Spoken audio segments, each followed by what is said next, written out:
राधे कृष्ण आप सभी को। कार्तिक मास महात्म्य अध्याय 6। जिसके सुनने से सब पाप नाश हो जाए। कार्तिक महात्म्य का लिखूं छठा अध्याय। नारद जी बोले, जब 2 घड़ी रात बाकी रहे तब तुलसी की मृतिका, वस्त्र और कलश लेकर जलाशय पर जाएं। कार्तिक में जहाँ कहीं भी प्रत्येक जलाशय के जल में स्नान करना चाहिए। गर्म जल की अपेक्षा ठंडे जल में स्नान करने से 10 गुना पुण्य होता है। उससे 100 गुना पुण्य बाहरी कुएं के जल में स्नान करने से होता है। उससे भी अधिक पुण्य बावड़ी में और उससे भी अधिक पुण्य पोखर में स्नान करने से होता है। उससे 10 गुना झरनों में और उससे भी अधिक पुण्य कार्तिक में नदी स्नान करने से होता है। उससे भी 10 गुना पुण्य वहाँ होता है जहाँ 2 नदियों का संगम हो, और यदि कहीं 3 नदियों का संगम हो तब तो पुण्य की कोई सीमा ही नहीं। स्नान से पहले भगवान का ध्यान करके स्नानार्थ संकल्प करना चाहिए। फिर तीर्थ में उपस्थित देवताओं को क्रमशः अर्घ्य, आचमन्य आदि देना चाहिए। अर्घ्य मंत्र इस प्रकार है। हे कमलनाथ, आपको नमस्कार है। हे जलशाही भगवान, आपको प्रणाम है। हे ऋषिकेश, आपको नमस्कार है। मेरे दिए अर्घ्य को आप ग्रहण करें। वैकुंठ, प्रयाग तथा बद्रिका आश्रम में जहाँ कहीं भगवान विष्णु गए वहाँ उन्होंने 3 प्रकार से अपना पांव रखा था। वहाँ पर ऋषि, वेद, यज्ञों सहित सभी देवता मेरी रक्षा करते रहें। हे जनार्दन, हे दामोदर, हे देवेश, आपको प्रसन्न करने हेतु मैं कार्तिक मास में विधि विधान से ब्रह्म मुहूर्त में स्नान कर रहा हूँ। आपकी कृपा से मेरे सभी पापों का नाश हो। हे प्रभो, कार्तिक मास में व्रत तथा विधि पूर्वक स्नान करने वाला मैं अर्घ्य देता हूँ। आप राधिका सहित ग्रहण करें। हे कृष्ण, हे बलशाली राक्षसों का संहार करने वाले भगवान, हे पापों का नाश करने वाले, कार्तिक मास में प्रतिदिन दिए हुए मेरे इस अर्घ्य द्वारा कार्तिक स्नान का व्रत करने वाला फल मुझे प्राप्त हो।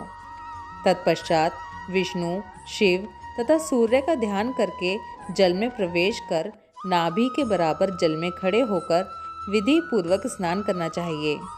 गृहस्थी को तिल और आंवले का चूर्ण लगाकर तथा विधवा स्त्री व यति को तुलसी की जड़ की मिट्टी लगाकर स्नान करना चाहिए। सप्तमी, अमावस्या, नवमी, त्रयोदशी, द्वितीया, दशमी आदि तिथियों को आंवला तथा तिल से स्नान करना वर्जित है। स्नान करते हुए निम्न शब्दों का उच्चारण करना चाहिए। जिस भक्ति भाव से भगवान ने देवताओं के कार्य के लिए 3 प्रकार का रूप धारण किया था, वही पापों का नाश करने वाले भगवान विष्णु अपनी कृपा से मुझे पवित्र बनाए।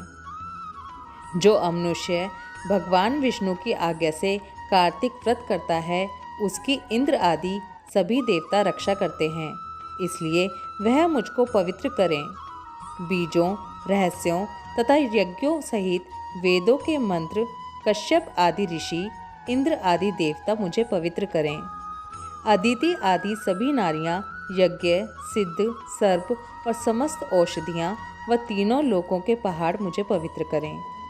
इस प्रकार कहकर स्नान करने के बाद मनुष्य को हाथ में पवित्री धारण करके देवता, ऋषि, मनुष्यों तथा पितरों का विधि पूर्वक तर्पण करना चाहिए। तर्पण करते समय तर्पण में जितने तिल रहते हैं उतने वर्ष पर्यंत व्रती के पितृगण स्वर्ग में वास करते हैं। उसके बाद व्रती को जल से निकलकर शुद्ध वस्त्र धारण करने चाहिए। सभी तीर्थों के सारे कार्यों से निवृत्त होकर पुनः भगवान विष्णु का पूजन करना चाहिए। सभी तीर्थों के सारे देवताओं का स्मरण करके भक्ति पूर्वक सावधान होकर चंदन, फूल और फलों के साथ भगवान विष्णु को फिर से अर्घ्य देना चाहिए। अर्घ्य देते हुए इस प्रकार बोलना चाहिए। मैंने पवित्र कार्तिक मास में स्नान किया है। हे विष्णु, राधा के साथ आप मेरे दिए अर्घ्य को ग्रहण करें। तत्पश्चात चंदन, फूल और तांबुल आदि से वेद पाठी ब्राह्मणों का श्रद्धापूर्वक पूजन करें और बारंबार नमस्कार करें। ब्राह्मणों के दाएं पांव में तीर्थों का वास होता है, मुंह में वेद और समस्त अंगों में देवताओं का वास होता है। अपने कल्याण की इच्छा रखने वाले मनुष्य को इनका ना तो अपमान करना चाहिए और ना ही इनका विरोध करना चाहिए। फिर एकाग्रचित होकर भगवान विष्णु की प्रिय तुलसी जी की पूजा करनी चाहिए। उनकी परिक्रमा करके उनको प्रणाम करना चाहिए। हे देवी, हे तुलसी, देवताओं ने ही प्राचीन काल से तुम्हारा निर्माण किया है और ऋषियों ने तुम्हारी पूजा की है।